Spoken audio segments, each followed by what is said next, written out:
अयोध्या राम मंदिर में दान में कथित घोटाले को लेकर राज्यसभा सांसद कपिल सिब्बल ने भारतीय जनता पार्टी के नेतृत्व वाली केंद्र सरकार पर तीखा हमला किया है। उन्होंने आरोप लगाया है कि देश को लूटा गया है और भगवान राम के नाम पर भी कथित अनियमितताओं को अंजाम दिया गया। सिब्बल ने कहा, मोदी सरकार का अच्छे दिन का नारा भी झूठा साबित हुआ। कपिल सिब्बल ने सोमवार को सोशल मीडिया प्लेटफॉर्म एक्स पर एक पोस्ट में भाजपा पर तंज कसा। उन्होंने लिखा, इस सरकार को हराओ, राम को लूटा, देश को लूटा, अच्छे दिन का नारा झूठा। उन्होंने आगे कहा, ऐसे शासन को तोड़ेंगे, मिलकर देश को जोड़ेंगे। न दिलों का होगा बंटवारा, सबका देश है, देश हमारा। विपक्ष ने अयोध्या राम मंदिर में दान में कथित घोटाले पर प्रधानमंत्री मोदी की चुप्पी पर भी सवाल उठाए हैं और दोषियों पर सख्त कार्रवाई की मांग की है। कांग्रेस ने भी सरकार से जवाब मांगा। पार्टी ने कहा कि यह केवल वित्तीय घोटाला नहीं बल्कि आस्था के साथ विश्वासघात है, क्योंकि राम मंदिर निर्माण को भाजपा ने राष्ट्रीय आंदोलन बताया था। देश भर से लोगों ने दान दिया था।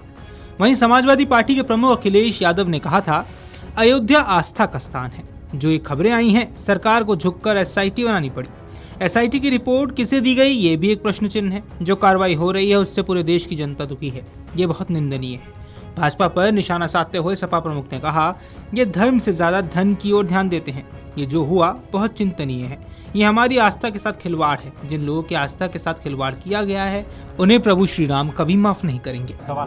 अयोध्या एक आस्था का स्थान है, केवल भारतीयों का नहीं बल्कि दुनिया में जितने भी सनातनी हैं या हमारे भारत की संस्कृति को समझते हैं, उनके लिए एक श्रद्धा के भाव के साथ, एक धार्मिक नगरी होने की वजह से एक भावनात्मक जुड़ाव रहा है। और ये जो खबरें आई हैं और जो जानकारी सूचनाएं मिल गई और सरकार को झुक करके उन्हें एसआईटी बनानी पड़ी और एसआईटी की रिपोर्ट किसको दी गई, ये भी एक प्रश्न चिन्ह है कि एसआईटी बनी और एसआईटी की रिपोर्ट किसको दी गई। और उसके बाद जो कार्रवाई हो रही है, पूरे देश की जनता दुखी है और जो घटना हुई है वो बहुत ही निंदनीय है। अखिलेश जी कहना है कि फैसला आया है कि ग्राम प्रधान कि हिंदू खतरे में है, लेकिन अब 2026 में भगवान भी खतरे में है, क्या कहेंगे? लोगों को पहले भी यही था भावना कि ये धर्म से ज्यादा धन की तरफ ध्यान देते हैं। इनके लिए धन ही धर्म है, धर्म बाद में, पहले धन। और ये जो हुआ है व्यवहार, ये बहुत चिंताजनक है। हमारी आस्था के साथ खिलवाड़ है। किसी व्यक्ति की बात नहीं होनी चाहिए। अब बताइए, मुख्यमंत्री जी हफ्ते में कितनी बार जाते थे? अगर मुख्यमंत्री प्रदेश के वर्ल्ड रिकॉर्ड बना रहे हों अयोध्या जाने का, मुख्यमंत्री जी ये दावा करते हैं कि वर्ल्ड रिकॉर्ड बनाया उन्होंने उस स्थान पे जाने का, लेकिन क्या सूचना तंत्र था? क्या उनकी जानकारी में नहीं था?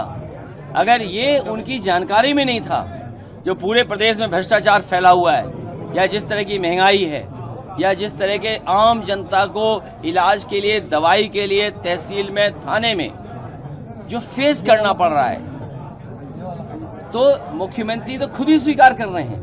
अगर गिरफ्तारी हुई है और जो सूचना मिल रही है कि इतने लाख रुपए निकले, कभी कंडों में निकले, कुछ ऐसे जेवरात हैं। लोगों ने, सिंधी समाज ने आरोप लगाया कि हमने तो इतनी चांदी की शिला दी थी, या आप मान लीजिए डायमंड दिया था या गुप्त दान था। तो ये आस्था के साथ जो खिलवाड़ किया है वो प्रभु श्री राम कभी उन लोगों को माफ नहीं कर सकते। आपको बता दें, उत्तर प्रदेश सरकार ने मंदिर ट्रस्ट के अनुरोध पर आरोपों की जांच के लिए 13 जून को एक विशेष जांच दल का गठन किया। इसमें लखनऊ मंडल आयुक्त विजय विश्वास पंत, पुलिस महानिरीक्षक किरण एस और वित्त विभाग के विशेष सचिव नील रत्न शामिल थे। एसआईटी की रिपोर्ट के आधार पर 8 लोगों को गिरफ्तार किया गया है। इसमें अविनाश शुक्ला, अनुकल्प मिश्रा, लव कुश मिश्रा, मनीष कुमार यादव, करुणेश पांडे, राम शंकर मिश्रा, सुभाष श्रीवास्तव और रमा शंकर उर्फ टीनू यादव शामिल हैं। ये सभी राम मंदिर में दान की गई नकदी और कीमती वस्तु की गिनती से जुड़े हुए थे।